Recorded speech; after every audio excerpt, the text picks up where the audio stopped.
Good morning. Happy Wednesday. I'm meteorologist Mike Favetta. Ken joining us shortly. Want to get you started with today's weather forecast because there's a lot of weather that folks on the East Coast are keeping an eye on, especially for this weekend with our potential nor'easter that will be working up the coast. Still TBD of just how much snow will fall, but there was a little bit of a jog last night closer to shore. We'll get to those details in just a bit.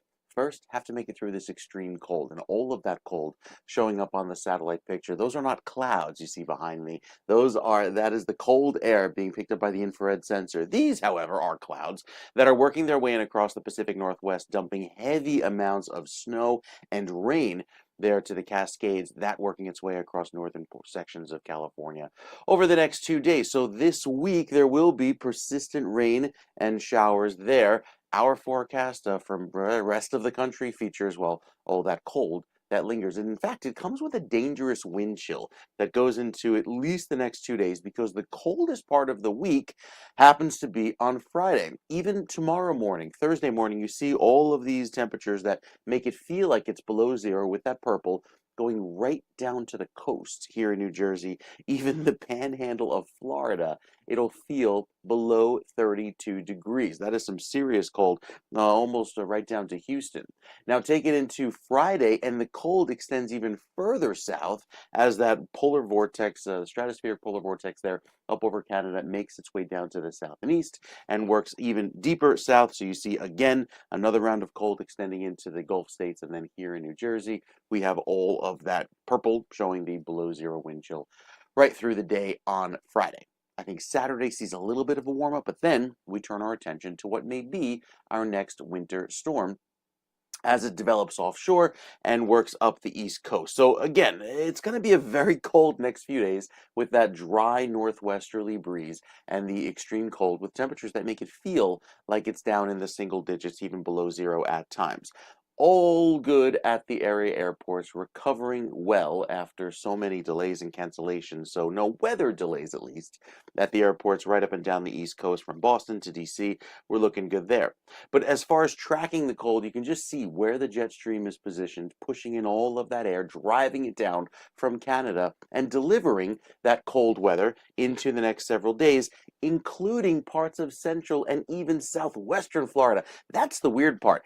You typically get up toward Jacksonville, Gainesville, mornings that are chilly. However, look at what happens as we head into this morning. You see the frosty weather down toward Tampa, and then I change it to tomorrow for Thursday, and it extends even further south toward Fort Myers and Naples. So we're talking record cold even down south, with that cold extending with the freezing through Houston and the frosty through places like Austin and Brownsville. So really a lot of cold weather all across the country. Okay. Here's the deal for this weekend. Looking at the futurecast long range, you see the storm getting going and forming offshore, different from the system we just had in that this is more of a organized and rather large nor'easter type system that is a very strong and deep low. You can see the eye, if you will, of the storm just offshore. And then by early in the morning on Sunday, pre-dawn hours, a lot of those shades of blue showing the snow appear to work in just offshore. And now, as of this morning, especially by noon Sunday, some of these bands may come very close and even impact portions of New Jersey right along the coast and even up through the city before quickly exiting by Sunday afternoon. That's the new part of the forecast. There are obviously many more challenges to look at. We've got more details coming up when Ken and I rejoin you in just 2 minutes. Stick around.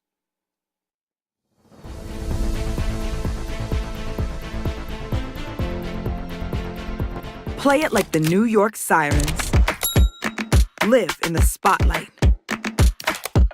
Etch your name in lights. Embrace the noise. And when it calls you, turn it up. Get louder. Play it like they'll hear us everywhere. Because this is our team. New York Sirens.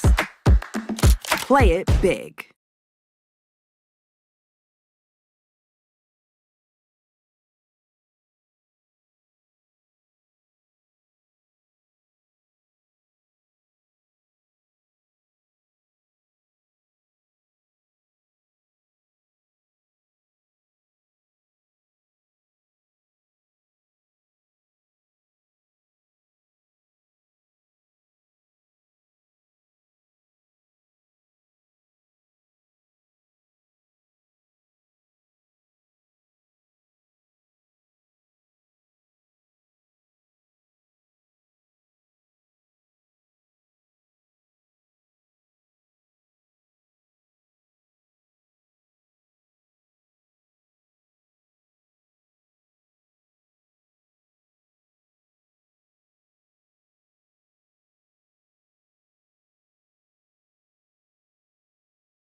Play it like the New York Sirens. Live in the spotlight. Etch your name in lights. Embrace the noise. And when it calls you, turn it up. Get louder. Play it like they'll hear us everywhere. Because this is our team. New York Sirens. Play it big.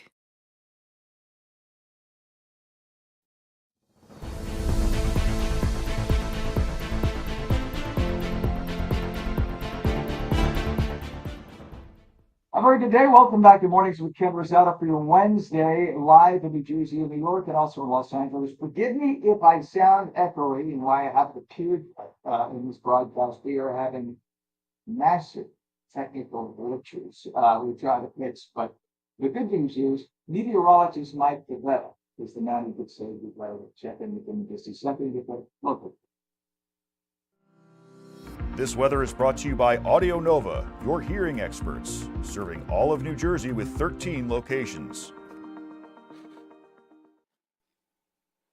All right, Mike, so I found a couple of gremlins in the back room. Can you even hear me right now?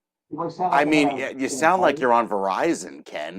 How many times do I have to tell you? You got to dump them.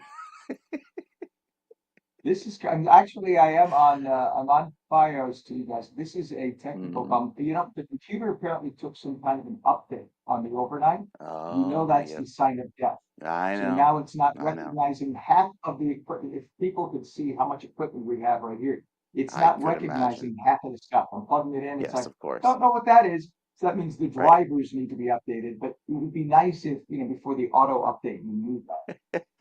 I think our team of technical engineers took the morning off, so we'll make sure we get them back Exactly. on call, Ken. I know. Well, you know, it's the cold weather too, because you get a lot of that static electricity. You walk around the house touching things, and you get shocked from all of the dry air. It is incredibly dry. It is incredibly cold, and that's what's showing up on the satellite picture. This the shade of white across New Jersey, not cloud cover. This is the infrared sensor that's picking up air so cold that the satellite thinks there's clouds over New Jersey because it measures the temperature of the cloud. So plenty of cold air upon us for the next several days. Look at the polar vortex. There it is, centered over the eastern sections of Canada and slowly dissipating over the next 2 or 3 days. So while the coldest air will be upon us by Friday, we at least start to see this break down, and that's some good news, even as that ridge out west continues to deliver nice warm weather across the southwestern U.S. I mean, I really feel for those folks who maybe plan to go to the Bahamas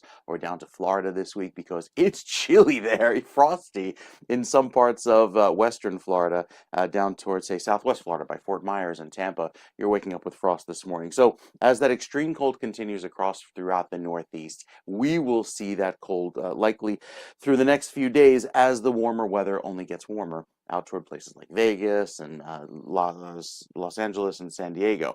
There's the chilliest of the air in the, well, northern hemisphere, if you will, working down across the northeastern U.S. and likely sticks around through the weekend, but is cold enough to block a lot of the impressive snowfall totals that we could have seen this upcoming weekend, and I'll show you why. The Futurecast putting a big high over the southeastern U.S., getting the stage ready for that storm to develop offshore.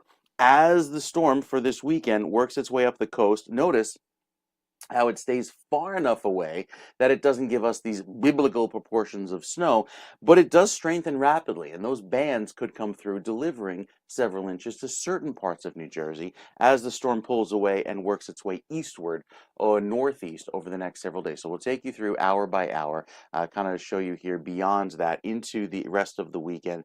You can see a lot of that storm working off to the east coast, and this computer model again has it a jog 50 miles to the east. It's a 2,000-mile wide storm. If it takes a jog 50 miles to the west, we get a lot of snow. If it goes 50 miles to the east, there won't be as much. So there's really a fine-tuned dance that has to occur in order for us to see an accurate forecast, and that won't happen probably until this afternoon or tomorrow at the earliest, because the parent energy that is going to help that storm develop hasn't even reached land yet. It's it's still over the Pacific Ocean.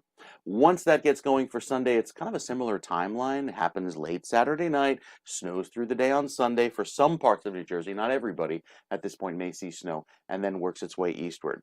Out toward western California, you have plenty of cloud cover this morning with a nice dense marine layer. However, clear skies in your offing beginning tomorrow once these clouds lift, and we'll be back to nice warm Southern California sunshine over the next few days into this weekend. So they get to stay nice and warm, while in New Jersey the deep freeze continues. We'll tell you more about it coming up, Ken, with another weather update in a few minutes. All right, Mike, can you hear me now? Oh, there you are. Look at that. See, it's all about reinstalling a driver, right? Simple as No, that. well, it becomes we'll make the mic work, but now 2/3 of the rest of the equipment will not work. So you can't have everything, but at least you can hear me. Something that my spouse is probably unhappy about, was probably very happy when I couldn't be heard, but nonetheless, it is what it is. All right, Mike, we'll check back with you, sir. Thank you very much. I appreciate you. It is a chilly, what do we have here? 11 degrees in Trenton once again. Same temperature as 24 hours ago. Let's check let's go right to the Hudson River crossings right now. We have the Lincoln and Holland both reporting 25 minutes across into Manhattan. Let's look at the GWB upper and lower levels, please. Look at that. Wow, there's actual movement. Yesterday, this time there wasn't. We're told it's 35 minutes in. The upper levels on the right looks a little slower than the lower on the left. So good luck getting in. No major issues reported in Southern California right now. So that's a good deal. The temperature in LA is 50 degrees. It is 21 minutes past the hour. So many people start the year feeling burned out, but it may not be a lack of motivation causing it. So Ted Capecco is a best-selling author. He's an architect and an entrepreneur as well. He helps people design and feature that actually feels fulfilling. And we say good morning to Ted. Thank you for your patience. Good to have you on, sir. Well, thank you, Ken, for having me this morning. It's pretty cold over there. It's obviously affecting the sound. It's affecting everything on this end, apparently. It's one of those weird things where one program gets updated and everything blows up. But that's an argument for another day. Ted, tell us about the Joy Framework. What is that about? Well, Finding Joy is a book I spent the last 3 to 4 years on, about 400 pages. So it's a serious book. I always say it's the last human book written, because AI is writing all the books today. Wow. But the Finding Joy is really a wake-up call book. When I see some of the reviews, and I'm really humbled by them, what I see is, and what I hear is, it's a book of inflection. It's a introspection. It's an interruption. One lady said it was a welcome interruption, because she didn't realize she was stuck. And that's what kind of happens. I think it's been really highlighted.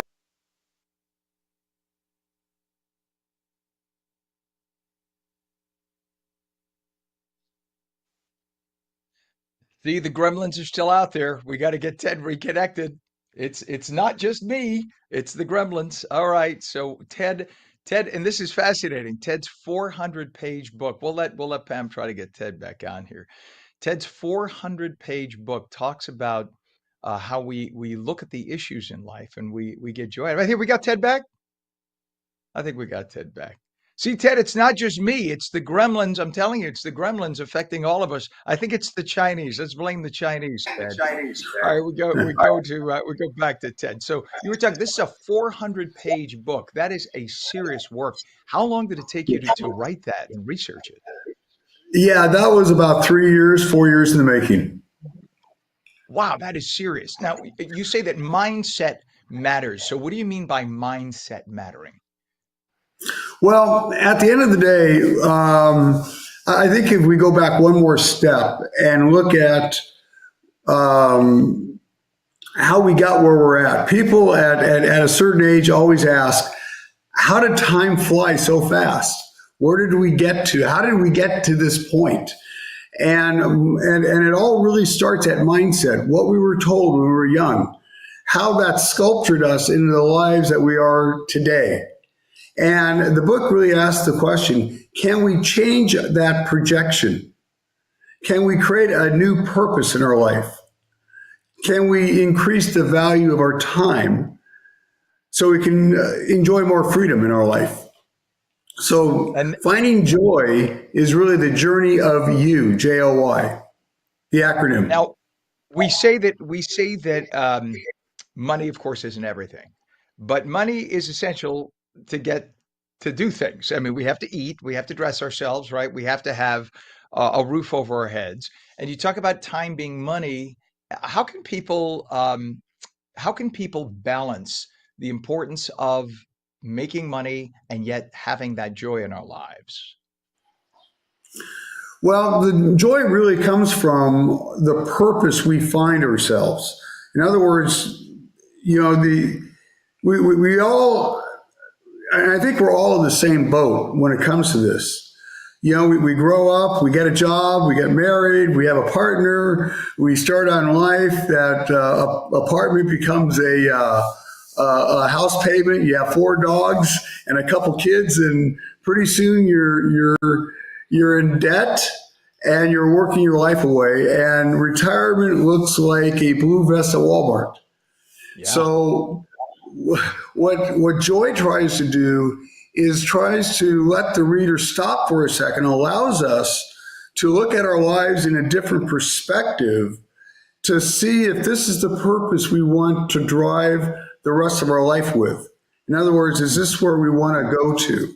So it allows us to change, to realign ourselves, to lead with purpose, to grow with value, to obtain where freedom will follow, if that makes sense. No, it sure does. In fact, I'm thinking of, remember, of course, the late great Peggy Lee, and she had a song, "Is That All There Is?" Remember that song? You may or Yeah, may not. You're younger than me. Um, and I remember in that song, hearing that song, thinking to myself, wow, here's a woman who achieved success. Now, I know she's singing a song, but you could tell it was coming from her heart. She achieved so much success, but yet you really have to know what matters most in life. And I'm sure, like you, I've been very wealthy and I've been very poor. And it comes down to, at the end of the day, you have to have perspective, right? Know what matters most in life. I could talk to you about this for a whole day. I know. The Joy Framework, best-selling author, architect, and entrepreneur Ted Kopeka. Please come back on again so we could talk more with you on this. We appreciate you very much. I would love to, Ken, and I am just honored to be here. I truly am, and to kind of spread this out to everybody. If anybody wants more information, then go to www.findingjoy.us. We're putting together a community of really joyful people of finding their journeys in life. And I think that's so important, especially where we find ourselves in today's world. We're lost trying to find our way through, and Finding Joy Journey Review does that. Well, this is very, very true. Please, we will set you up today. Later today, we'll reach out. We'll set you up again. We appreciate you, Ted. Thank I you would so love much. to. Ken, You I would bet. love to. Keep warm, please. I'm on the West Coast, and we're seeing how you guys are freezing. I'm coming out to you, pal. I'm coming out to you. All right, Ted Capecco, thank you very much. Have a great day. You bet. Thank It is you. 28 minutes past the hour right now. When we come back, did you make a New Year's resolution? Did you already fail at it? We'll talk to an expert about how to set big goals and achieve them. We're coming right back.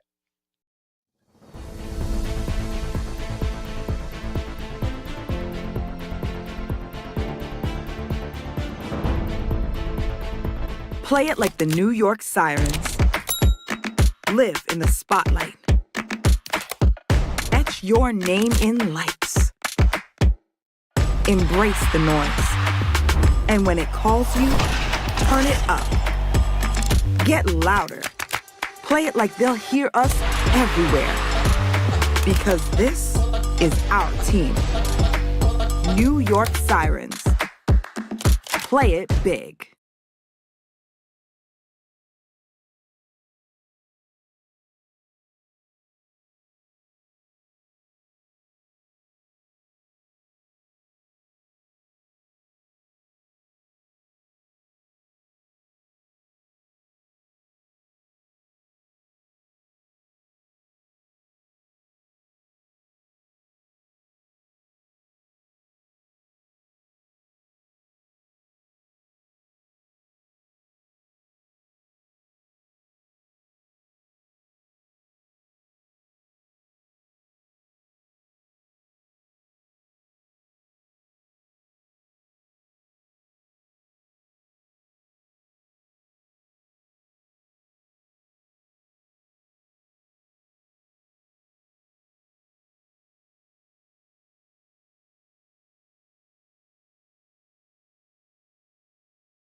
Very good morning to you. 30 minutes past the hour, Wednesday, January 28th, 2026. Welcome back to Mornings with Ken Rosato, live on the East Coast, live on the West Coast, where it's a lot milder than the East Coast. Meteorologist Mike Favetta has the forecast near you. This weather is brought to you by Audio Nova, your hearing experts, serving all of New Jersey with 13 locations. All right, Mike, before we let you start, I'm going to ask Pam live on the air to go to the 495 cam because we have to just give a heads up to everybody heading into Manhattan. Go to the 495 tour, Pam, Columbia Avenue, cam 1, please. I know that sounds so technical. It sounds like I know what I'm talking about, and I don't. But we will see. Check this out, Mike. Look at these cars in the middle. Stopped. That's about 5,000 vehicles. And that stretches back 2 miles now because there is a crash at the Lincoln Tunnel, the mouth of the Lincoln Tunnel. Man. Stopped. All lanes closed.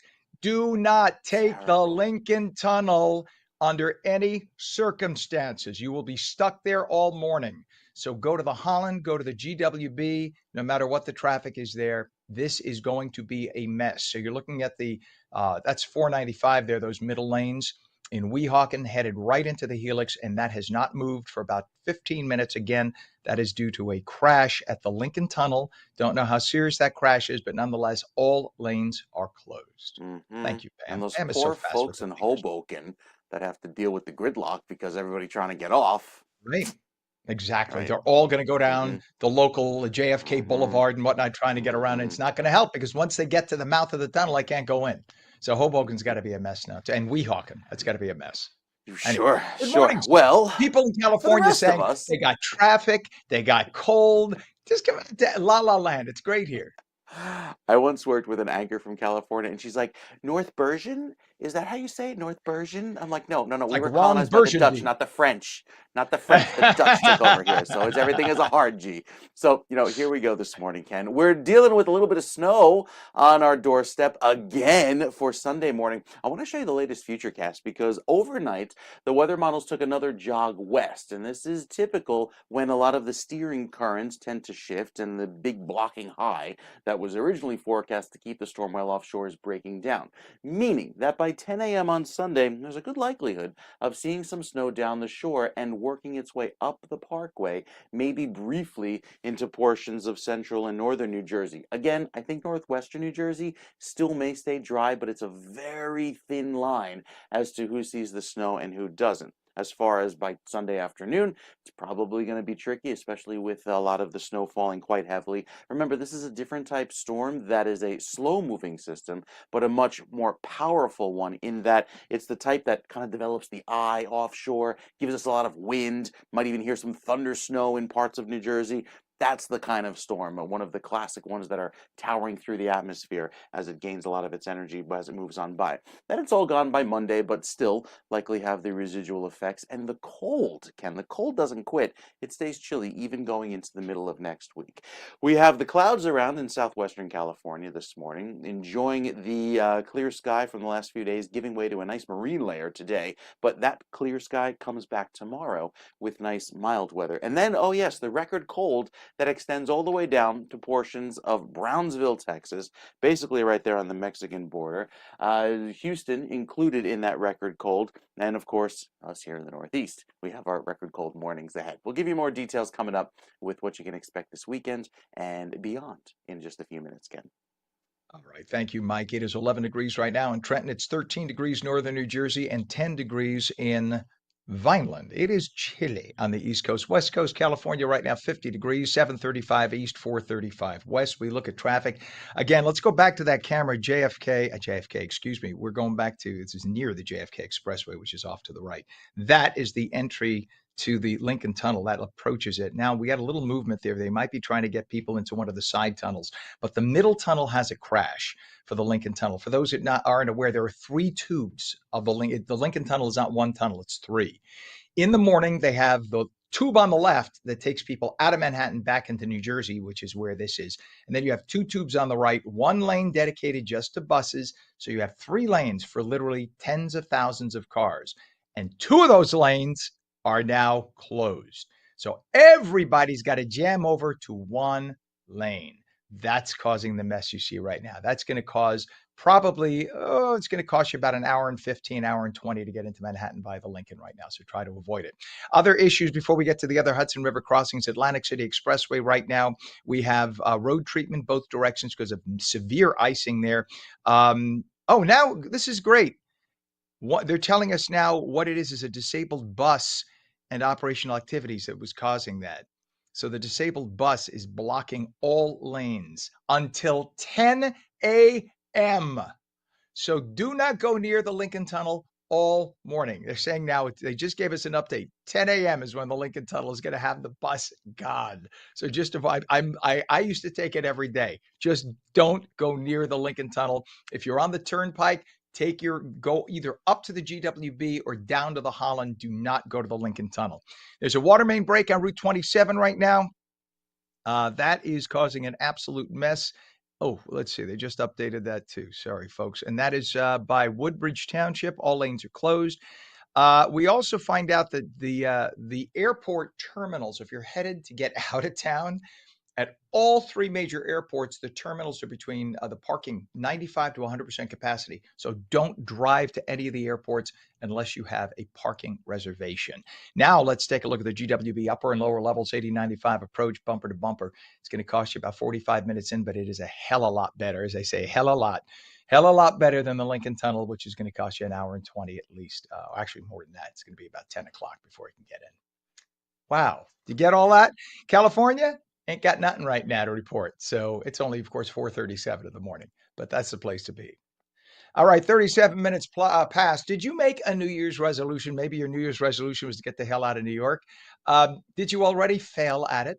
Well, Ann Grady is a TEDx speaker and the author of Evolve Ability. She has some suggestions to make a simple reset that actually works. Ann, good morning. How do you like the craziness here today? Good morning, Ken. Well, thankfully, I'm in Texas and far away from the craziness, but it's cold here. What part of Texas? Just curious. I am outside of Austin. It's about 30 degrees and there's a little bit of snow on the ground. It's been beautiful. Austin is one of the prettiest cities in America. One of the prettiest. Good for you. When I retire, I'm heading somewhere. I used to live outside of Houston, but I'm from New Jersey originally, so come on. Look at that. Well, there you have it. So now you know the hell we're going through. I mean, those poor people at the Lincoln. Anyway, let's talk about this. This is fascinating. I love the concept of evolve ability. So talk about that and talk about why New Year's resolutions usually fail today. So the world is changing faster than our nervous systems can keep up, and change is really difficult. It threatens the brain. Your brain would rather be predictably unhappy than risk being unpredictably better. And over 90% of New Year's resolutions fail, not because people are lazy or don't have willpower, but because goals are based on something external. They're usually imposed and they're based on where you want to end up.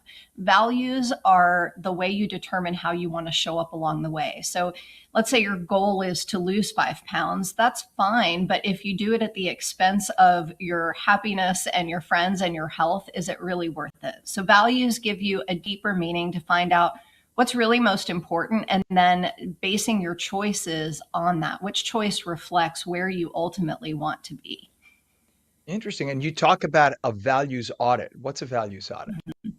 So you can do this as an individual, a family, or a team. And what you do is from a list of values, you can Google a list of values. I have a list in the book. And basically you have either you or your family or your team identify your top 3 values, the things that you really want to guide your decisions, determine how you show up every day.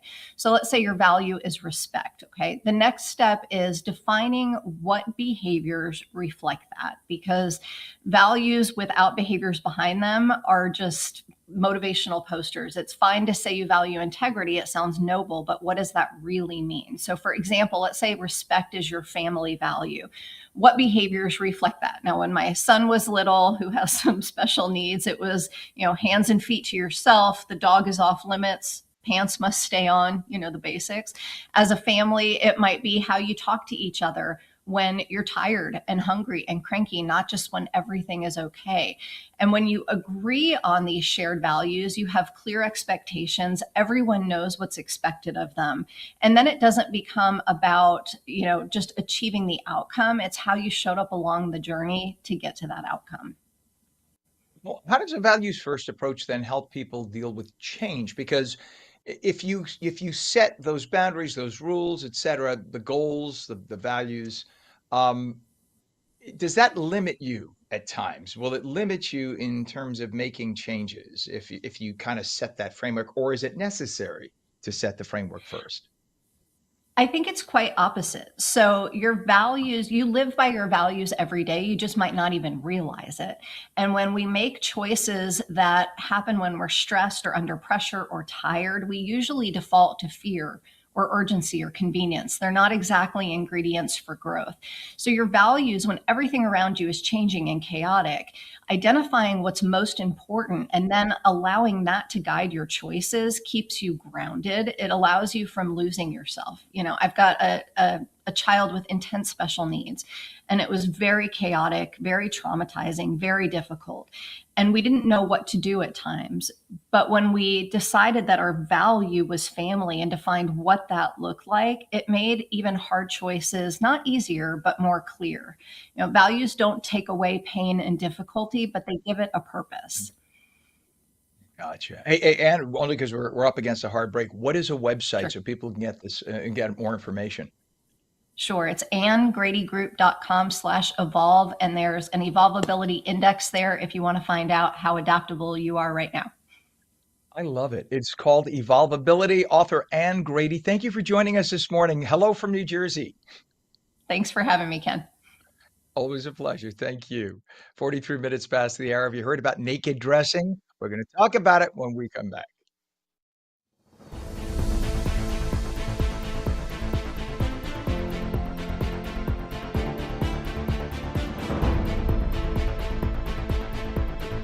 Play it like the New York Sirens. Live in the spotlight. Etch your name in lights.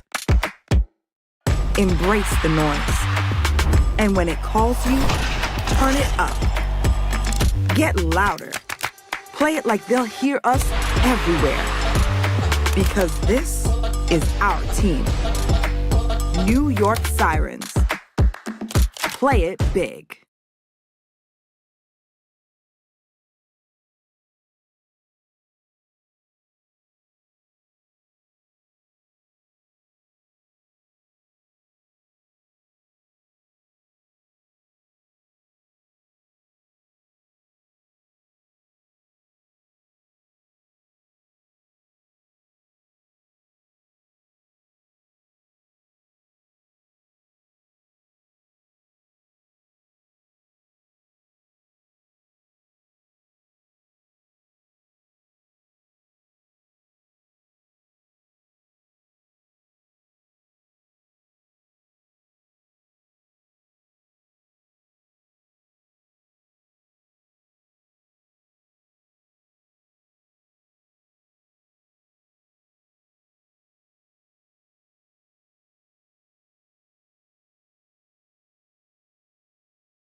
Welcome back to Mornings with Ken Rosato, 45 minutes past the hour, taking calls at 888-658-0234. Meteorologist Mike Favetta has the forecast East Coast and West Coast near you. This weather is brought to you by Audio Nova, your hearing experts, serving all of New Jersey with 13 locations. All right, Mike. So I'm looking at these single digits at night. It's kind of scaring me. I mean, we got down to about Hmm. 9 degrees by me last night, and I'm seeing that tonight Sure. and tomorrow night are even going to be colder at night. Even colder and a little windy too. So you have the wind chill Oh, on top lovely. of that. Oh, no, lovely. And well, coast to coast this morning, can we go? Because we're following where our storm in New Jersey is coming from for this weekend. See these little strips of blue here over Idaho? That is where our storm is originating from. Started in the Pacific Northwest and now working its way eastward over the Rockies. And see this low that forms over Texas by tomorrow morning or late tonight into tomorrow morning? That's our storm for the weekend. So now that it's over land, there's a lot of good data, a lot of weather balloons picking up and sensing the storm elements inside the storm clouds. Notice how that storm tracks to the east, just goes offshore, and then reforms off the Carolinas and comes up the coast. Classic nor'easter. You see a lot of blue there that extends all the way across the interior portions of New Jersey. What does that mean for us? Well, let's take you through Friday night when the storm will be cranking well off to our south. We'll zoom in here to show you that by Saturday morning, this is pre-dawn on Saturday. There will probably already be snow across southern New Jersey, south of Atlantic City. Have to wait for that dry air to erode away and the moisture to work its way up the coast through noon Saturday. And then you see that snow overspread. There is a lot of moisture with this system, and it's a very powerful storm. There's a lot of vertical motion in the storm, which is why there's a lot of snow that will likely fall across the eastern sections of New Jersey. Those dark shades of blue show that. It's also a different type of storm in that it kind of curls backward into the coast, meaning that we see snow continue through Sunday morning into Sunday afternoon with those heavy bands working through and giving us those nor'easter-like bands right through the day on Sunday, not clearing out until Monday, and then another hard freeze on tap. So there is a long duration event that is likely. This new information just coming in a few minutes ago from the latest proprietary weather model. Some of the global weather models don't have that resolution to see where those bands would set up. So yeah, it's looking more and more like a thing this weekend that we're going to be buried with another round of snow. Again, we'll probably hear snowfall accumulations late this afternoon into tomorrow as a best case scenario because it's all about the cold that locks in. And the cold that was supposed to block this storm, Ken, is now basically diminishing and allowing for the storm to work its way north and west across New Jersey. So hope you have your flight booked to the warmer climes. I do. I do. Tuesday, getting out of Dodge. I've had it. The equipment isn't working. Everything out there. Accidents. I've never seen this many accidents. I looked at the Hmm. accident list, Mike. I'm like, Yeah, I'm right. calling it an exorcist. That's it. But This is maybe really it's just bad. people are kind of like disconnected, right? Because I saw somebody blow through two stop signs yesterday, and I'm like, okay, do we just not obey the rules anymore? Like this is how we go about our business. Yeah, it's weird. Em and I have a theory that people are tired of being cooped up the last few days. They're coming out and they think Maybe. everything is normal out there, but it's ice covered and snow filled. You cannot treat the roads like normal. I mean, Mm, I saw people driven into snowbanks yesterday. I helped one guy try to weird. get out. Huh. Yeah, it's weird. But now look at this in terms of traffic. We talked about, in fact, I don't want to hold you up, but we talked about the 495 incident. We're told that we have a combination of things, including a disabled bus and what they're calling operational activity. We could have Pam show us the video on this. Oh This is boy. at 495, which is the helix that leads into the Lincoln Tunnel. All right, so it's starting to move. Maybe they got people aside. I think they opened one lane, but they're saying they still have the disabled bus. It's going to be stuck there till 10 o'clock. So really try to avoid that at all costs, because that's gonna take you like an hour and a half to get into Manhattan via the Lincoln Tunnel. But now we have a disabled vehicle on the GWB. Oh joy. There you go. And then, of course, the Holland is always such a wonderful alternative when the other two don't work. So you got two lanes in either direction. That's always a good thing. All right, Mike, we appreciate you, sir. 11 degrees in Trenton. It is now 14 in northern New Jersey. And again, the GWB, might as well show that, Pam. GWB upper and lower levels, 80, 95. It's a different angle. So we're looking at the lower level approach because if you see on the right side, see the upper level isn't moving. So they're just showing you the lower level, giving you an implication there to just take the lower level because the upper level's basically stopped due to the disabled vehicle they have on that. It's just a mess. It's a mess. No matter what, the fastest way in is going to be about 45 minutes at the Holland Tunnel today, and it could take you up to an hour and a half if you go Lincoln, probably about 50 minutes, 45, 50 minutes at the GWB. There you have it. Well, we are diving into one of the biggest fashion conversations happening right now, the naked dressing trend. You've likely seen it on runways, you've probably seen it on the red carpets, and styled in surprisingly wearable ways. While it may sound daring, the trend is less about shock, more about confidence. Fashionista, fashion expert, celebrity stylist, founder of Main Street Fashionista, Dawn Del Russo, by the way, is here to explain. Good morning, Dawn. Hi, Ken. Good morning. Yeah, this Good morning. is I got all very excited. interesting. Yeah, I got all excited when I read about naked dressing, and then I found that it's not exactly what it sounds like, but it's sort of a tease, right? Technically, I was thinking right away, It technically, don't we always naked dress when I get out of the shower? I naked dress, but that's, but it means something more. Talk about it, please. it does. It does. So it's been kind of happening for a few years now. We've been seeing it. Of course, it started, with runways and celebrities. J-Lo's kind of known for doing this with her style, the dress that's see-through. So if you go way back to her, it started then, I'd say. And then it's kind of creeped in, and women just want that confidence. And I think they're looking for it in unique ways. So we're seeing it in a lot more dresses that are sheer and then they're layering, or skirts with layers over it. And they actually are sheer pieces. They're pieces that you can see through, but they're being strategic about it. They're wearing very oversized sweaters on top of it. They're just doing it on their arms, so their arms are peeking through. So it's this way of like showing off skin, showing off maybe a different body part, but in a more confident way, less in seductive way. Now, I don't know, Dawn, if you watched Mornings with Ken Rosato from the very, very beginning. I used to naked dress on the set. Let's see if Pam could bring up the video of me when I first started. This was me There you when this was go. in our debut show. This was me showing my cleavage, my décolletage, and this was me. Look at this is the white sheer Oh my showing God. through a little of the chest, there. You could see the white sheer, and of course I cover up. This is just silly. I but this is This is we're too being good. silly, but that is naked dressing, right? Where you show the It skin is. through and you cover up a little bit, and that would be me. Thank you, Wait, AI. Thank you, Grok. that is too good. I love that. That might have been the greatest thing I've seen. And you did it perfectly. Thank you. AI I made tried to it. honor They got it. I tried to honor it. That Yes, is and so good. thanks to Well, that AI is for that. exactly how it's done. That's exactly how it's supposed to look. Only not That's with too me good. in the clothing. Not with me in the Right. clothing. No. So, but this is big with you have Zendaya, you have Rihanna, they all dress like this because they work their butts off to get those bodies. So they want to show it off Yes. a little bit, right?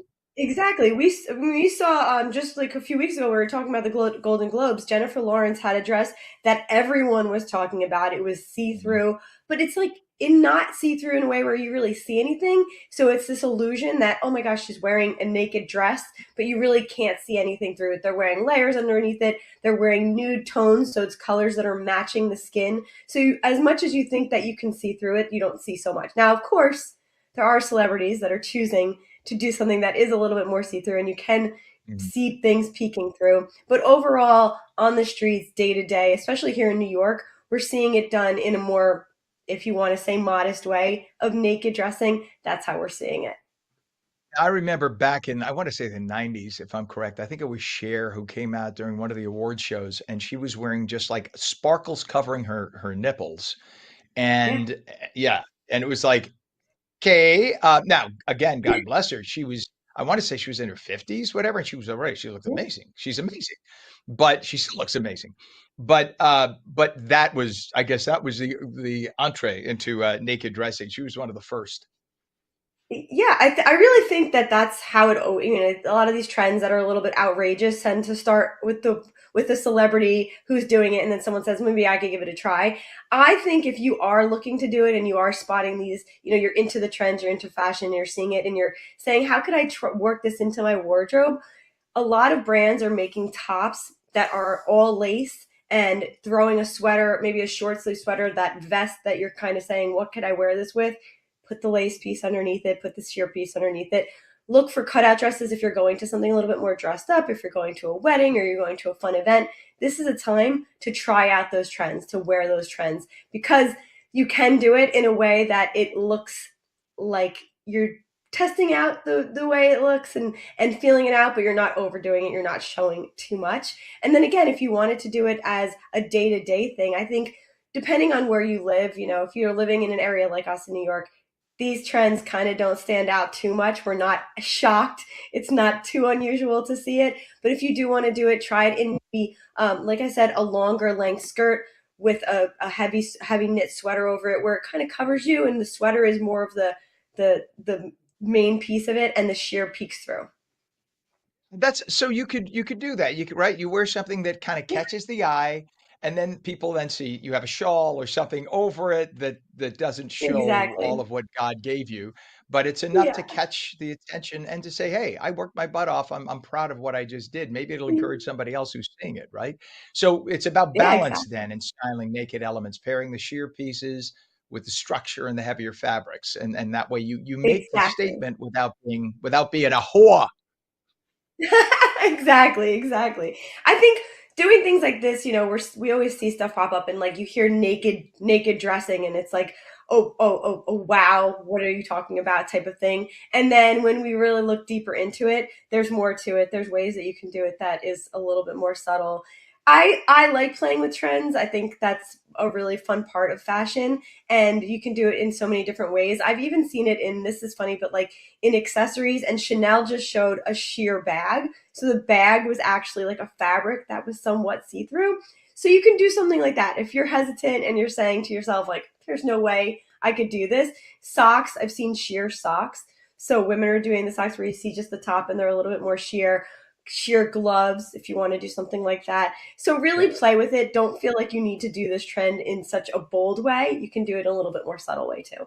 Love it. Fashion expert, celebrity stylist, founder of Main Street Fashionista, Don Del Russo. Thank you for coming on this morning, Don. Let's go out with a picture of me. Do we have it, Pam? Or maybe we don't. Oh, there it is. All right. Thought we'd end with that. We're coming right back.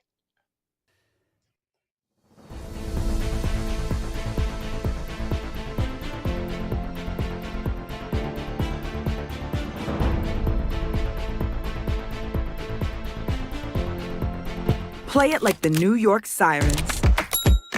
Live in the spotlight. Etch your name in lights. Embrace the noise. And when it calls you, turn it up. Get louder. Play it like they'll hear us everywhere. Because this is our team. New York Sirens. Play it big.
Morning, it's 8 a.m., Wednesday, January 28th, 2026. Welcome to On New Jersey Mornings. I'm Ken Rosato. We will take your calls at 888-658-0234, 888-658-0234. Morning sun, clouds move in later.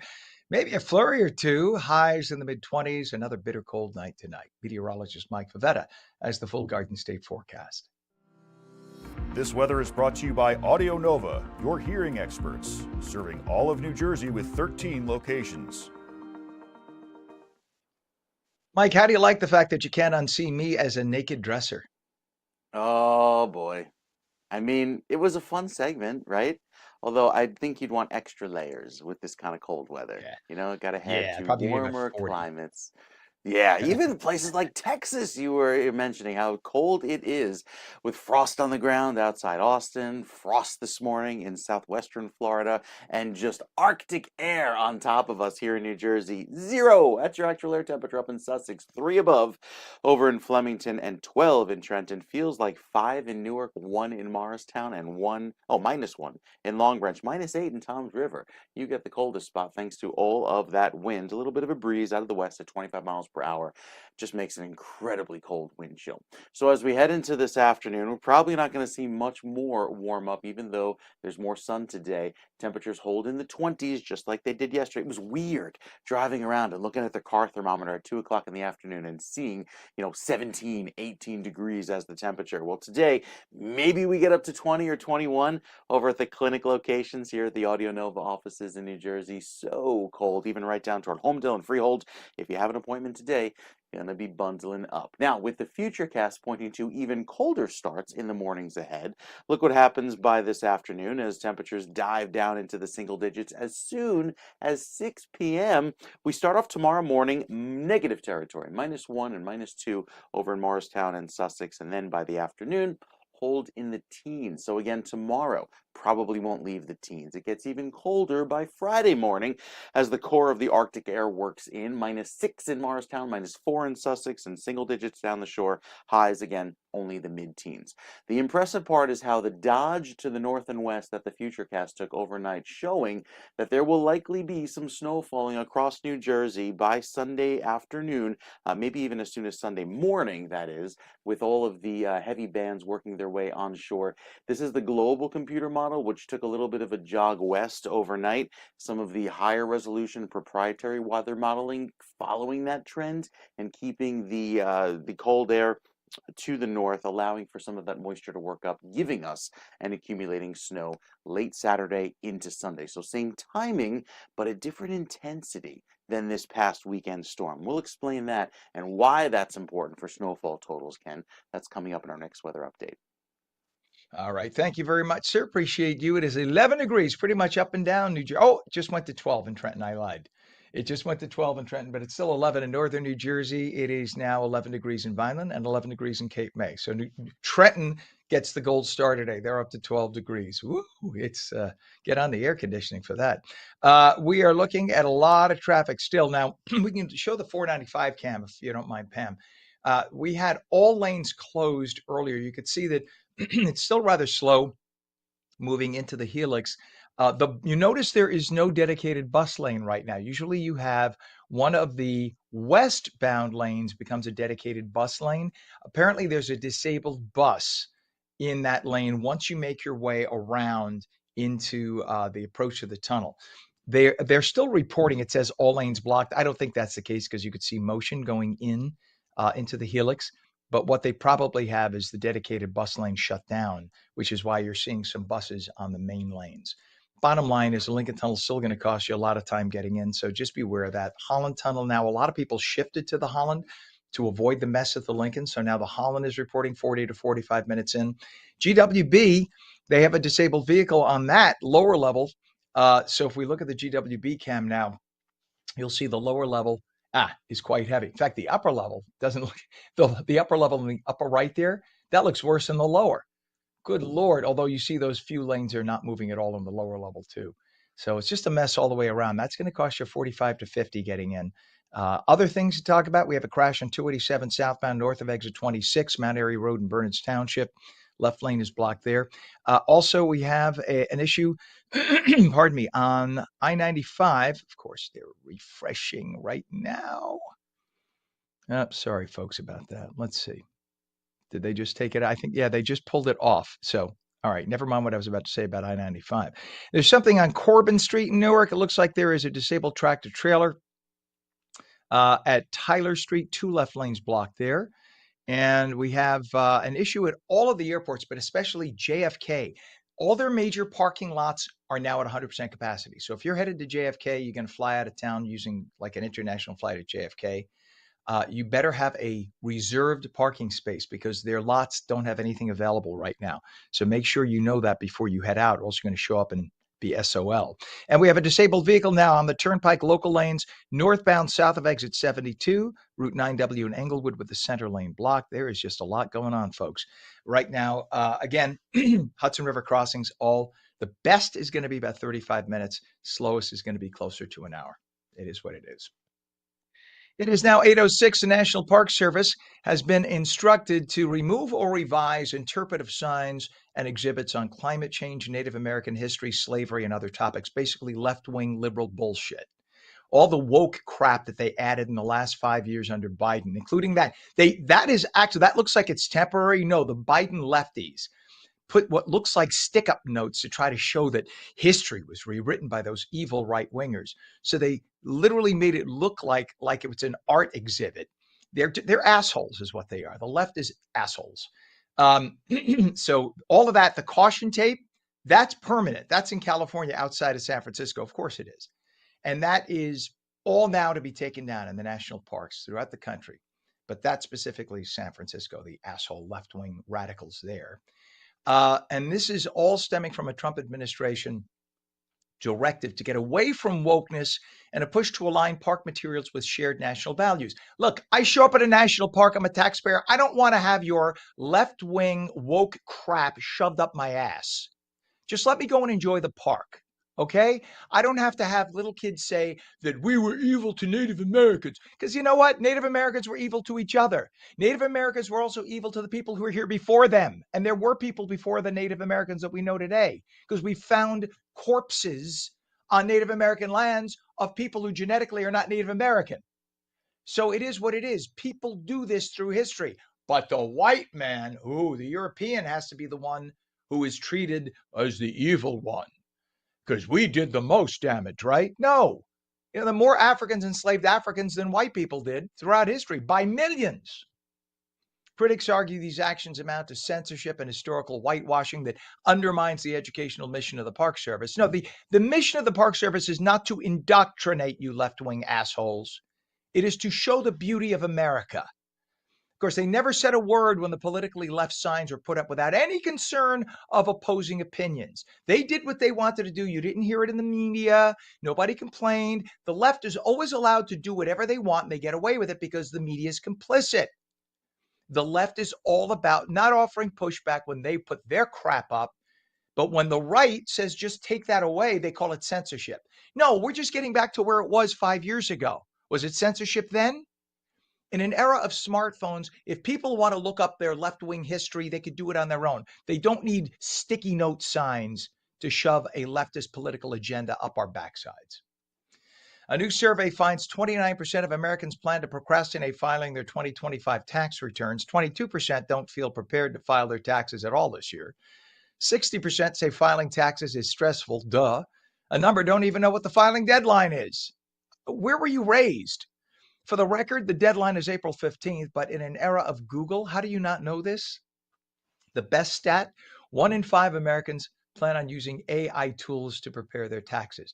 Common reasons given for procrastination include the time it takes to get it done. Yeah, you could play on your phone and go down the TikTok avenue, right? But you can't do your taxes.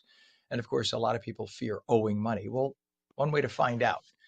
A liberal federal judge appointed by Joe Biden, of course, for now, has ruled in favor of New Jersey and a 17-state coalition in a lawsuit against the Trump administration. Excuse me. The ruling restores $73 million in federal funding for New Jersey's EV charging infrastructure. Now, mind you, that $73 million was originally granted in the first year of the Biden administration, when then Transportation Secretary, the lazy and inept Mayor Pete Buttigieg, was supposed to build an infrastructure of EV charging facilities around the country.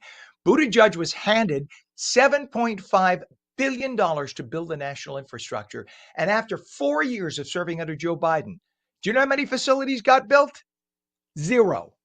And since President Trump removed the mandate that the US switch over to an all electric vehicle status by 2030, there really isn't an urgency now to build them. So, why do you even need the $73 million, New Jersey, if there's no longer a mandate? Listen, think about it.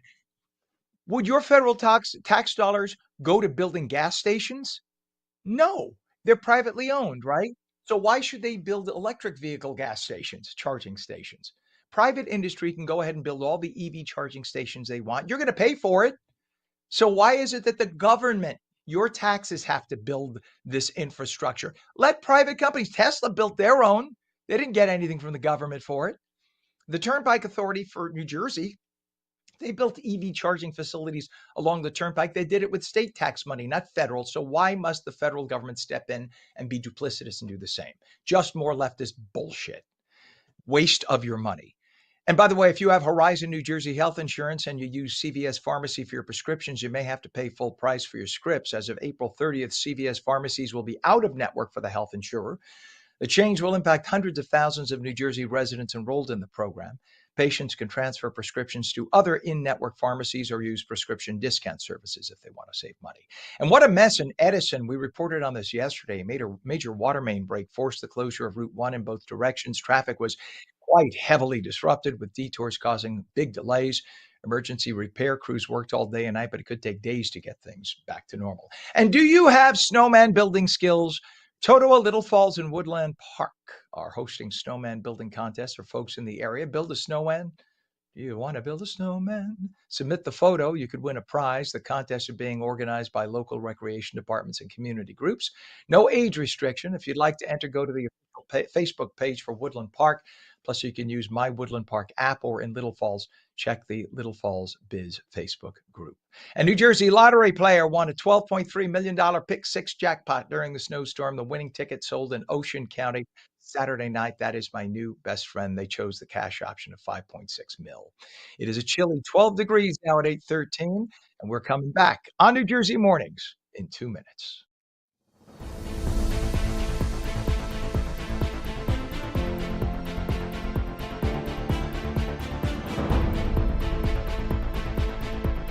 Play it like the New York Sirens. Live in the spotlight. Etch your name in lights. Embrace the noise. And when it calls you, turn it up. Get louder. Play it like they'll hear us everywhere. Because this is our team. New York Sirens. Play it big.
Welcome back to On New Jersey Mornings. I'm Ken Rosato at 8:15, taking calls at 888-658-0234. Something you agree on, disagree on with me? We want to hear from you. Don't think that I have the last word. You can.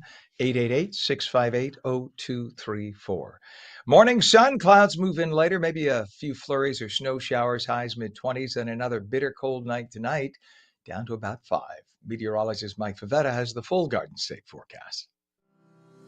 This weather is brought to you by Audio Nova, your hearing experts, serving all of New Jersey with 13 locations. All right, Mike, we have now soared up to 12 degrees. I am starting to look at feel that. hot. Mm-hmm. Yeah, it's interesting. Those heat pumps that are the energy efficient ones that grab the heat from the outside, there's not a lot of heat to grab from. So they keep freezing over and have to run through this defrost cycle. I know, just put one in the new construction. And here we are wondering, should I have splurged for the hyperheat model that, is more for a climate of northern, Maine or Canada. And yet that's kind of the weather we're getting used to. This is weather that is more typical of, say, Wisconsin rather than New Jersey. Unusual to see this duration of cold here in New Jersey over the next several days. And while we've been dealing with it for at least the last 2 weeks, it's been a cold winter so far. I mean, just look at your energy bill. And yet we have more snow on the way that could get going as early as Saturday morning down the shore. This is the proprietary weather model showing that at a higher resolution than the global weather models you hear about, the American GFS and the European model. This one points to a little bit more snow moving in as the storm may track a little further north and west, pointing to a higher snowfall rate throughout Saturday night into Sunday morning. And this is Saturday night you see that snow falling even into the overnight and early morning on Sunday, with more snow continuing on Sunday. So there may be a start of that snow as soon as down the shore Saturday midday, lasting through Saturday night for the rest of the state, and then that snow continuing into Sunday. I think the intensity will be different, a higher intensity snowfall than we experienced this past weekend. There's a lot more moisture working in, and so that with a lot more energy with our storm, there'll be some wind as well. So not looking great for this weekend, both days, Saturday and Sunday. The pattern, it's the pattern. Mm-hmm. I say we call up meteorologist Bill Evans right now, and we put a hex on him, because he talked about patterns when you and I were both junior news people. Or maybe he did it for you with all of your technical issues this morning at 7 a.m. I think he did. I really do. Maybe, We'll zap him. All right, sir, we appreciate you very much. It is 12 degrees throughout the state of New Jersey. Very, very cold. Let's take a look at what the result is on the roadways. Pam has this on 287 right now. There is a crash on 287 southbound north of exit 26, which is Mount Airy Road in Bernards Township. You can see the slow go through there. Left lane of 3 lanes and the ramp lane and right shoulder all closed. So everybody's squeezing down to 1 or 2 lanes, trying to make their way through during the morning rush. You already have snow. That's causing issues. So again, this is 287 southbound north of exit 26, Mount Airy Road in Bernards Township. Just a mess. It's going to be there for a while, folks, so try to avoid that. We have a crash on Route 1 southbound north of 295 in Lawrence Township, making your way toward the Philly area. Right lane of 3 lanes closed. Once again, we've been talking about this. If you are driving to any of the area airports and you think you could just drive into the long-term parking, you better make sure you have a reserved spot. There are plenty of private lots. May cost you an extra $1 or $2 a day. Book a space. Even if you just book it temporary, well, once you pay, you pay. You have to prepay. But book a spot, because when you get there, you're going to see that the long-term parking in most of the places are full. Right now, JFK Terminal 4 parking, the blue lot, 100% occupied. And that's like a 10,000, 15,000 car lot, and that's full. People are getting out of Dodge because of this cold weather. We have a disabled vehicle now, New Jersey Turnpike, local lanes northbound by exit 72. In Englewood, the center lane blocked. Let's look at the Hudson River crossings. Right now, we have things better at the Lincoln Tunnel. Still have that bus lane shut down, but you can make your way in. It's going to be about 35 minutes in. It's 25 to 30. Yeah, you can see it's slow but moving. Oh, looks like they reopened the bus lane, Pam. Yep, you see the buses now in their dedicated lane? That was closed half an hour ago. So that's good news. But now you have traffic in the main lanes. The main lanes were the ones moving a minute ago when there was no bus lane. 6 of one, half dozen of another. Either way, it's going to cost you about $35.40 in at the Lincoln, $25 to $30 at the Holland. That's vastly improved in the last half hour. GWB upper and lower levels, pretty heavy because a lot of people went there to avoid the problems. You could see this. Look at the right. See at the right side, the upper level is stopped. It is stopped. Lower level on the left, pardon me, at least you have some motion, but upper level is stopped. So take the lower if you're going to go to the GWB. It's going to be about 40 minutes in. Upper level, we don't even know. I mean, it's not moving. My guess is that's got to be close to an hour, but it's not even moving. I don't know what the issue is. It says here there's a disabled vehicle. But I don't understand why the disabled vehicle should have that stopped. Also, disabled vehicle on the Garden State northbound south of 136 Stiles Street in Clark with a center lane blocked and a crash with injuries at Route 17 northbound, north of the Garden State in Paramus with 2 right lanes closed and a water main break, Route 27 in both directions, and that is in Woodbridge Township. All lanes closed there. What a mess today, folks. Just pack your patience. CNN's Harry Hinton reported that poll after poll on network after network are all showing a clear majority of Americans want all illegal aliens deported, no matter whether they have committed other crimes. On top of that, a majority of Americans believes there are too many legal immigrants coming in right now as well. Yeah, sometimes I like blunt questions because they sort of get at the underlying feelings that people have. So this is about as blunt a question as you can get. Deport all immigrants here illegally. I will note the ABC News poll asked about undocumented immigrants. So we have slightly different questions, but these were all taken within the last month. And there's real uniformity here. That's what I really think you see. You see real uniformity. Deport all immigrants who are here illegally. 55% of the New York Times. Marquette, 64%. CBS News, 57%. ABC News with a slightly different question, 56%. So what you're seeing essentially here is a very clear indication that a majority of Americans, in fact, when they're asked this blunt question, which I believe gets at the underlying feelings, do in fact want to deport all immigrants who are here illegally. There's no arguing with these different numbers because they're all essentially the same across 4 different pollsters. Feelings towards immigration in this country, feelings towards undocumented immigrants and deporting all of them have become considerably more hawkish, and I think that gives Donald Trump much more leverage to go with the American people and sort of have these hawkish, some might say harsh, different rhetoric and also issue-based sort of going after immigrants who are here illegally, want immigration levels decreased. This includes legal and illegal immigration. Look at this. Last year, 55%. That is the highest level since the 9/11 aftermath. You go back just to 2020. And this, again, legal and illegal. So people want less people coming into the country. Exactly. They want less people coming into the country. Look at that. That's a 14-point rise from 2023. You go back to 2016 when Donald Trump again was running for president the first time, it was 38%. That's a 17-point rise. So the bottom line is more folks want people who are here illegally deported, and their overall feelings towards immigration have become considerably more hawkish. 63% say they're okay with deporting immigrants who are here illegally and arrived in the last 4 years. 87% are good with deporting immigrants who are here illegally and have criminal records.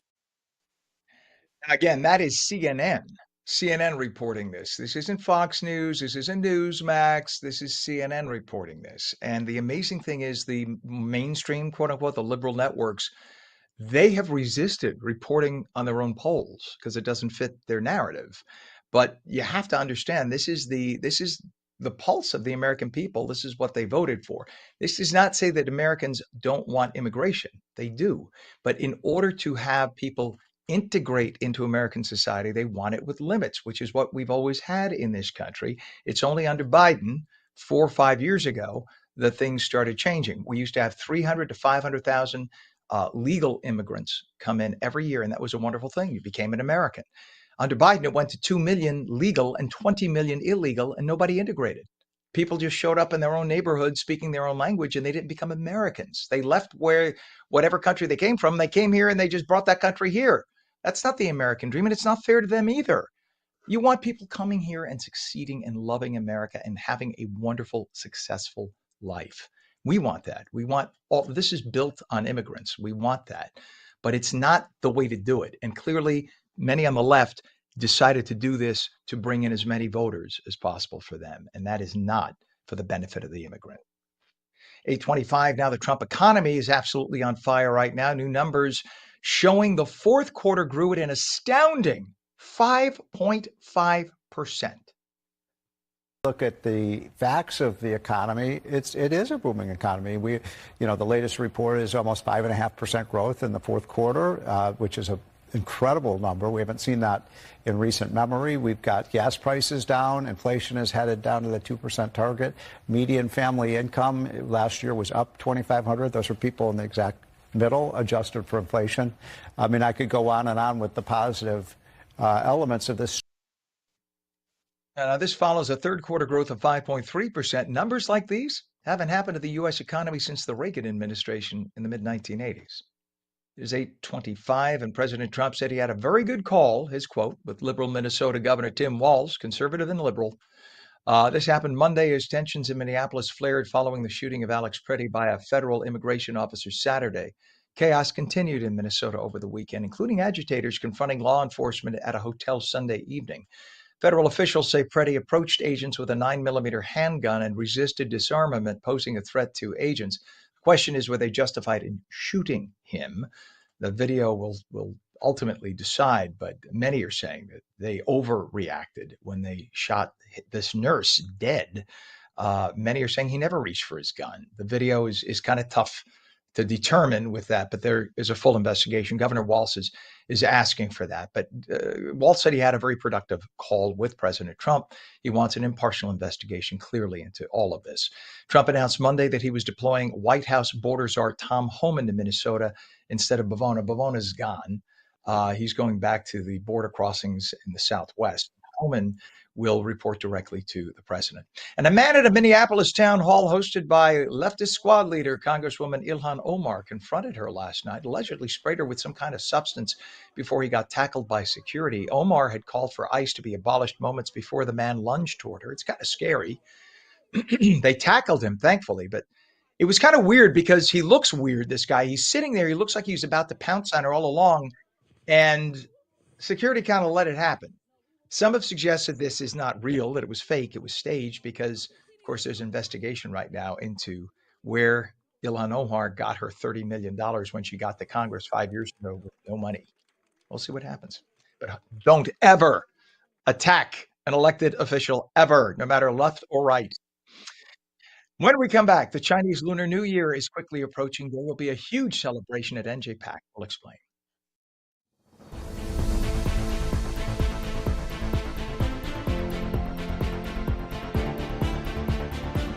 Play it like the New York Sirens.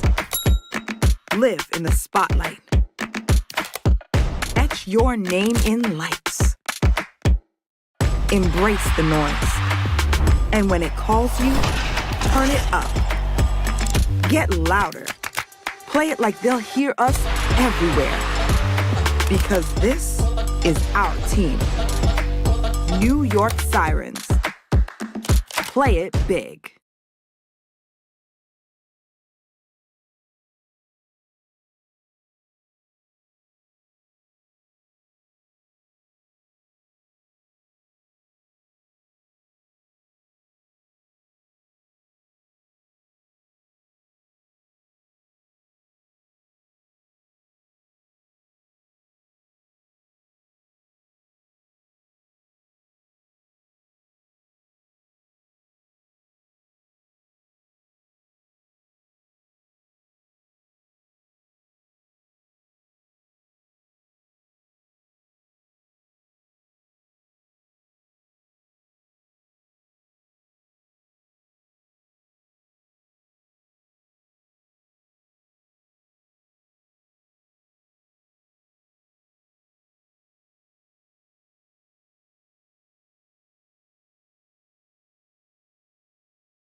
Very good morning to you. It is Wednesday, January 28th, 2026, a balmy 12 degrees in New Jersey. I'm Ken Rosato. Welcome back to On New Jersey Mornings. Morning sun, some clouds are going to move in a little bit later on, maybe a flurry or two, highs mid-20s, and another bitter cold, maybe single-digit night tonight. Meteorologist Mike Favetta as the detailed Garden State forecast. This weather is brought to you by Audio Nova, your hearing experts, serving all of New Jersey with 13 locations. Mike, it's hard for me to even say single digits without getting a little chill.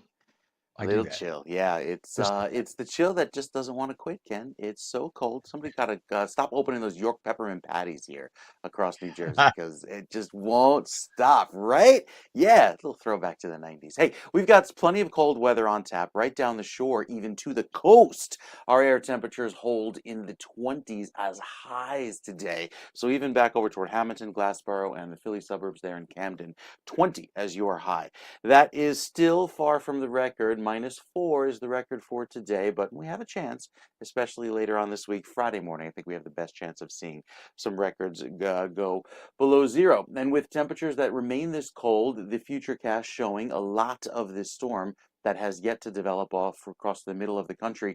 This is our storm for Saturday and Sunday. Currently, it's sitting over the Great Plains, crossing the Rockies today, and overnight tonight dives down and picks up some moisture from the Gulf. That's that low that ultimately goes offshore and interacts with the very cold air, giving us our snow as soon as Saturday evening across southern New Jersey, and then the rest of the state later Saturday night. So it's certainly one to watch because the track now is looking a little more like a coastal hugger, which could give us some more of that snowfall, especially with the futurecast showing our next round of cold weather moving in throughout the day on Friday. So the cold air certainly in place, and then as that moisture works up, giving us our system. If it tracks a little further east, we see less snow, but as the current track goes, likely coming close enough to impact us with high snowfall rates, as it's a slower moving system than this past weekend storm. Notice that these darker shades of blue here showing the higher snowfall rates by noon on Sunday, meaning that the timing is pretty much the same as this past weekend storm, but the intensity is greater this time around because of the storm track. Remember, last weekend kind of zipped across west to east. This storm, however, because of the jet stream's orientation, goes from southwest to northeast, and so that typically gives us higher snowfall amounts just for that reason alone, even though the storm may track a little east or west. A little zoomed in view on the futurecast showing by Saturday evening those snowflakes get going across the state Saturday night, and then the higher snowfall rates, those darker shades of blue, throughout the day on Sunday, which could mean some impressive snowfall rates, especially closer to the coast along I-95. The further north and west you head this time, say into the Poconos, you probably won't see much of anything if this track holds, keeping a lot of the cold air, pushing a lot of that moisture back out to sea. 7-day forecast has the extreme cold until then. Look at that low on Saturday morning, 2 degrees, only going to the teens by the afternoon. And then, of course, the snow on Sunday, leading to another round of cold into next week, but we might finally get to the freezing mark even down the shore. Snow starts a little bit earlier for you in the day on Saturday, clearing by Monday, so a long duration event, but hey, first time above freezing in about 10 days by next Monday, Ken. Just in time for me to leave on Tuesday. So we're above freezing and I leave. What's the point? What's the point? Might as well just I'll cancel my plane tickets right now. All right, Mike. Thank you very much, sir. We are in a balmy 12 degrees throughout New Jersey, north and south throughout. That's our uniform temperature. Yay.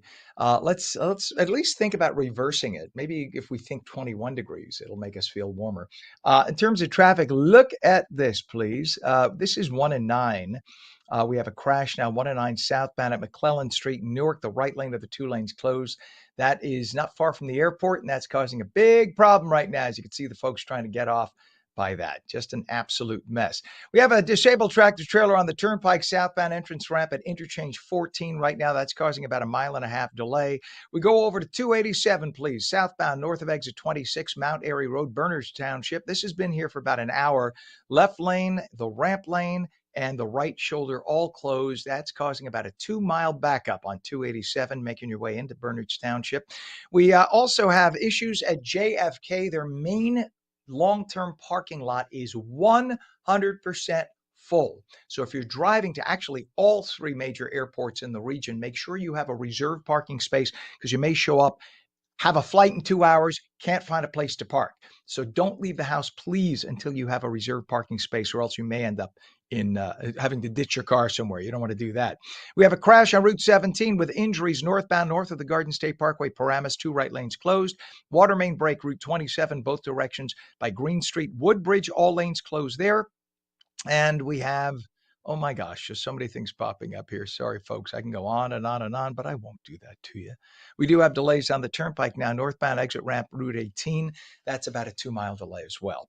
Let's take a look at the Hudson River crossing, shall we? 495 improving. That's the Lincoln approach, Lincoln Tunnel approach. That was dead stop before. Now we don't need the camera shot, Pam. It's okay. But the Lincoln Tunnel is now going to cost you about 35 to 40, and the Holland's about 25 to 30. Much better than that was. GWB, not so much. Look at the GWB upper and lower levels. Stop. The lower level right there, you see all those trucks just jammed. And on the right side, I don't know if you can make it out in the upper right corner. Pardon me, they are stopped in the upper level.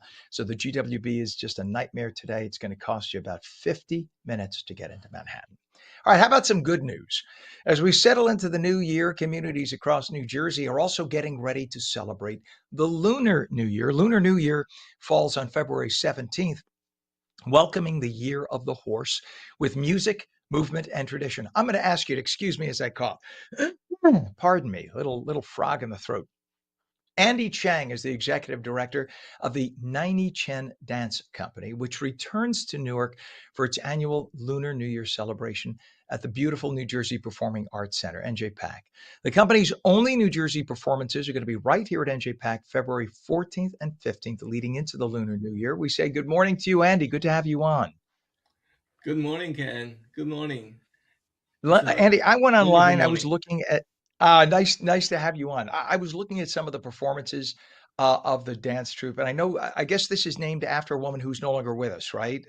Nini. My late wife, Nini Chen. Oh my God, the most beautiful! What an amazing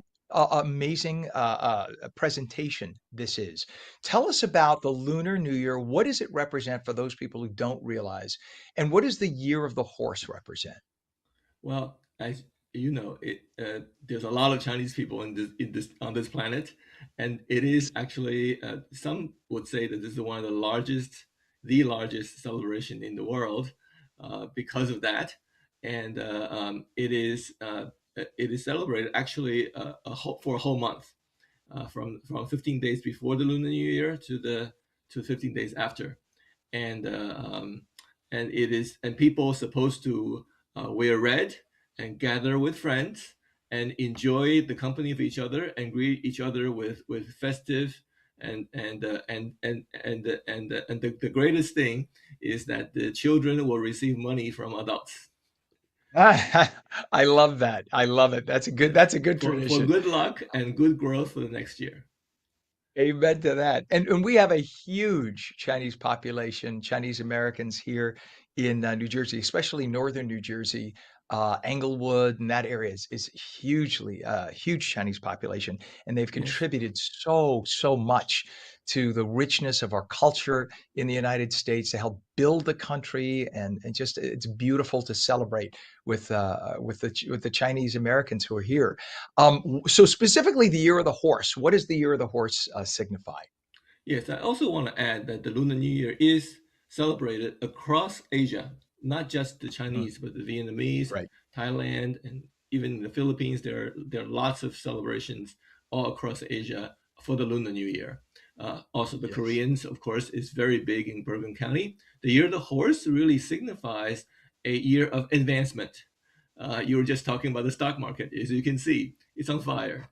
And that sort of also, gives you a think about, hey, does the Year of Horse have anything to do with it? So this year especially, it's the year of their fire horse. That means the horse is literally pushing forward very, very hard. So all of us are thinking are very positive. It's going to be a prosperous year for us, but we must also keep calm, because on the opposite side, we need to keep everything balanced. The Chinese people believe that everything needs to be balanced and in harmony. People should live together in harmony. It's the yin and the yang, right? The yin and the yang, Exactly, keep it all in exactly. harmony. Beautiful. Yes, So talk absolutely. about the 90 Chen Dance Company's performances and why it's so special for audiences. Well, this year is special because we're doing a dragon procession going from NJ Park to the Newark Museum, which is also having a celebration, and then we'll come back and then we'll start the program.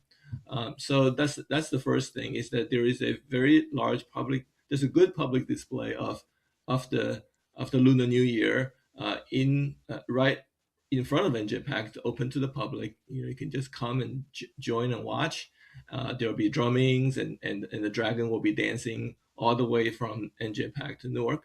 And after that, we're gonna come back and do a wonderful performance where there are new works being done. And especially, I wanted to tell you, this year we're having two wonderful musicians.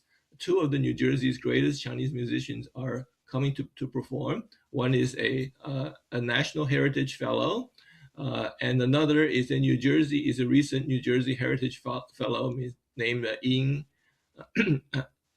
Yang Yi, and she plays the Chinese zither. It's a beautiful instrument, and of course, the National Heritage Fellow is Mr.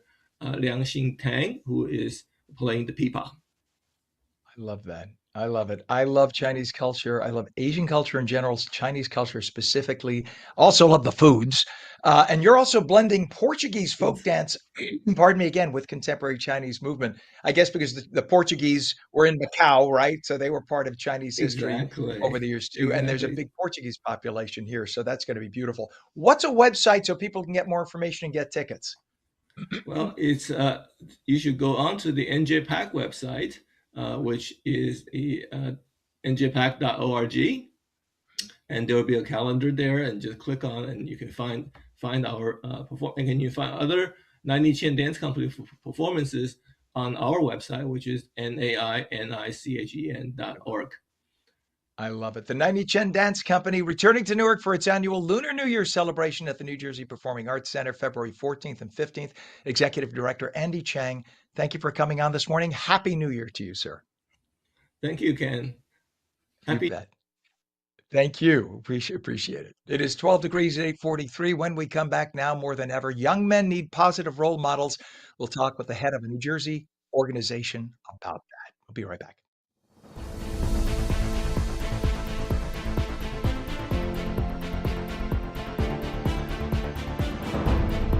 Play it like the New York Sirens. Live in the spotlight. Etch your name in lights. Embrace the noise. And when it calls you, turn it up. Get louder. Play it like they'll hear us everywhere. Because this is our team. New York Sirens. Play it big.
Welcome back to On New Jersey Mornings. I'm Ken Rosato at 8:45, and we will take your calls at 888-658-0234. Morning sun, clouds move in later. Could be a flurry or two, highs mid-20s, and another bitter cold night tonight. Meteorologist Mike Favetta has the full This weather is brought to you by Audio Nova, your hearing experts, serving all of New Jersey with 13 locations. And my director's in a rush this morning. Mike, I think she's like counting down to getting at and playing hockey or something. She loves her cold weather Oh, sports. but the laughter in the ear from Pam is always appreciated, especially when oops, a little boo boo, little happened. It's everybody's fingers are frozen this morning, right? It's just so Yes. cold, no matter where you go. It stays cold through this weekend, and of course, then we have the additional snowfall that's likely. Now, Ken, this time last week we had a really good idea of how much snow would fall last weekend. This time, there's a growing concern that there might be another big event on the way, especially with a little bit of a westward shift this morning, as very good data coming in now that the parent storm that has yet to develop our storm offshore is currently over mainland USA and working eastward. So the cold air is in place, the snow gets going as soon as Saturday morning down the shore, likely Saturday afternoon across central and northern New Jersey, and then really snowing hard on Sunday throughout the entire day. Could see some big time snowfall totals, maybe similar to last week, that could work their way through, clearing out by Monday, and then the cold is left over for all of next week with that persistent cold right through the next several days. So it's going to be one of those winters, I think, where we see the piles of snow that stick around through March or April at this point as the cold continues here across New Jersey. I think in July we're going to see piles of snow. I'm having that feeling. It's gonna, and then just as it melts, we're going to start in the fall. We'll probably have snow in September, so it'll start all over again. That's what's going to happen. Give me global warming any day. I laugh because I'm sorry, and I don't mean any disrespect. I'm not a meteorologist, so I don't know this stuff. But where my place is in Fort Lauderdale, on the sand, there is there's a picture from 1967 when it was built, and the beach is at exactly, now granted it could be an inch or two shorter, we can't tell, but it looks like it's at exactly the same point from 1967 to now. Of course, in Florida they replenish the sand too. That's another story, but that's another argument for another day. Mike's like, just don't get me into this, Ken. Move along. All right, Mike. Have a wonderful day, sir. Stay warm, and we will catch you mañana, bright and early. Thank you, as always. It is 12 degrees right now in northern New Jersey. It is 12 degrees in Trenton, 10 degrees now in Vineland, and 11 in Cape May.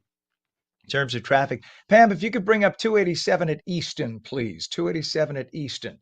So we have an issue going on right now on 287. This is a crash they've been working on southbound, just north of exit 26, Mannery Road, Bernards Township. But look at this residual delay.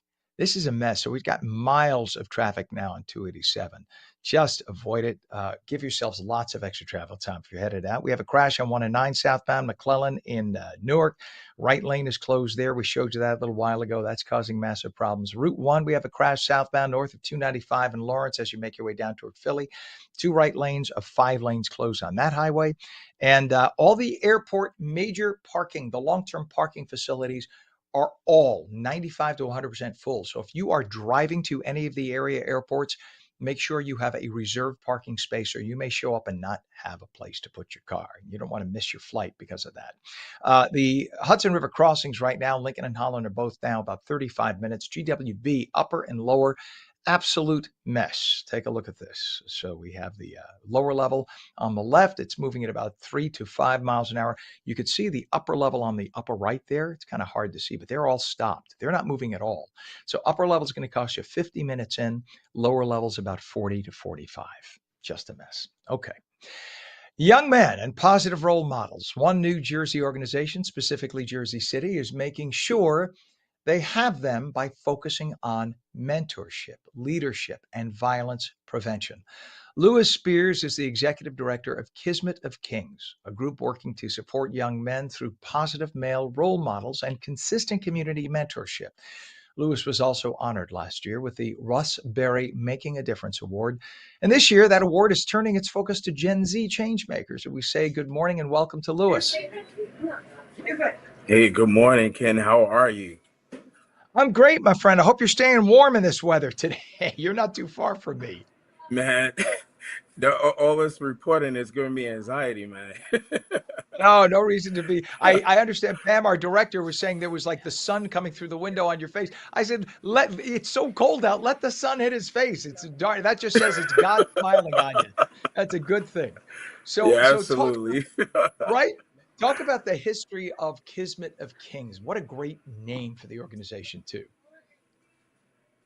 Well, thank you. So Kismet means fate or destiny. In 2013, I wanted our young men to know that they were destined for greatness. And it started out of a tragedy where my cousin was murdered in Jersey City, where we grew up. And I wanted to be a part of the change. And so for the organization for the past 13 years, while we just celebrated 13 years on January 2nd, we focus mainly on youth mentorship, leadership development, and violence prevention in Jersey City. So we've heard about this for years about role models and positive role models, but they really are essential. Why are positive male role models so important for young men? And I don't want to say more so than female for women, but I think it may be the case. Men need men. Young men need men as positive role models, don't they? No, absolutely. So when you think about the education sector with teachers, right, it dominates with women, dominating in the profession. So male role models are definitely necessary. And so when you think about a roadmap or traveling somewhere, it's easier when you're able to put the GPS and it gives you the road, the example of where to go. And that's similar to what we do at Kismet. We provide the roadmap for the young man, not a top-down model where we're telling them what to do and how to do it, but ultimately walking in tandem with them in partnerships, and understanding who they want to become, and then creating that, whether it's in tech, whether it's in teaching, whether they want to be a teacher, or whether they want to do a trade. We find a mentor who could partner with them and give them the roadmap to succeed. St. Paul always talked about basically leading by example because people, I don't want to get biblical on folks, but St. Paul said they'll know we're Christians by our love. In other words, don't be a hypocrite. Lead by example. And so I get it. You're saying that be the Yeah. positive role model and let these young men say, hey, I like what he's doing. Or if they have a choice to make, they'll say, what would this person do in that circumstance? When they have that positive role model, they can help make a better decision in that circumstance. Absolutely. That's a beautiful Absolutely. thing. And they say experience is a cheap substitute for wisdom. So if you could provide the wisdom to tell them, hey, don't go down that road, or hey, make this decision, it makes it easier to navigate life. And you were honored with the Russ Berry Making a Difference Award last year. So how did that help with the mission? Oh my gosh. It amplified the work, right? It allowed our young men to know that no matter where they're from, that their dreams are valid, right? It helped with credibility. And lastly, it helped the momentum of the work that we're doing in Jersey City. So much so that we've expanded in the Hudson County area as a whole, because in the neighboring city next door, Bayonne, we've gotten a bunch of young people from their high school. So really excited about one, being honored, and also being able to amplify the voices of young Black and brown boys in our community. And then when you do that, you're talking about making generational changes because they will be present in the future youth beyond to help lead by example. So literally, it's like stopping the bleeding and changing the direction. You could change the direction of society from doing that. It's an amazing thing. What a positive impact that'll have on our society. And this year is the 30th anniversary of the Berry Award. It's focusing entirely on Gen Z. Why is that the case? Oh man. So when we focus on the next generation, we inadvertently, help shape the future that we're all going to share anyway, right? And so a lot of our young people are doing great work in the community, but they're not necessarily being recognized. And so it's important to get them early so that we're able to continue to empower them and develop them and inspire them to be the change agents that live inside of them already. They are literally just waiting for guidance, right? They're waiting for guidance. And if you don't give them the Absolutely. positive guidance, then somebody in the streets is going to give them the negative guidance. And it really is. It's like just all Absolutely. they want to see is they want to see a good example. We just have to provide that. How can people nominate a young person who's making a difference? Because they deserve that praise. All right, and absolutely. So if you go to russberrymakingadifferenceaward.org, you'll be able to nominate a young person ages 16 to 24. And I just want to encourage you all when I talk to young men at Kismet, for example, and we provide opportunities where we amplify the work that they're doing through our entrepreneurial program, that they are excited, they want to do more, they want to affect change in their community and their local communities. So I implore you all to invest in them today, because they ultimately will enhance the future that we will share in the future. Every young man, I should say every king started out as a young man who needed a good example. Absolutely. So the idea of Kismet of Kings says it all. That's a wonderful thing. And you are the executive director, and rightfully Yes. so, executive director of Kismet of Kings, Lewis Spears. We appreciate what you do, the hard work you do. Thank you for coming on this morning. Congratulations on getting that award. You deserve it very much. Oh, And thank you. I'm looking forward to having you on again Absolutely. in the future. You are helping make our I community cannot wait. a positive place. God bless you for what you do. You're a good man. Thank you, Thank Ken. you very much. God bless you as Have a well. thank you. Take Have a good care. day, my friend. Could we have 1,000,000 more Lewises? Man, what a good person. It is 8:57. Meteorologist Mike Favetta says we're going to have some morning sun. Clouds will move in later. Maybe a few flurries or snow showers. Highs mid-20s and another bitter cold night tonight. Then bitter cold tomorrow night. Then down to about 5. That's on New Jersey Mornings for your Wednesday, January 28th, 2026. I'm Ken Rosato. See you again tomorrow morning. Morning with Ken Rosato, Coast to Coast, 7 a.m. We'll see you then.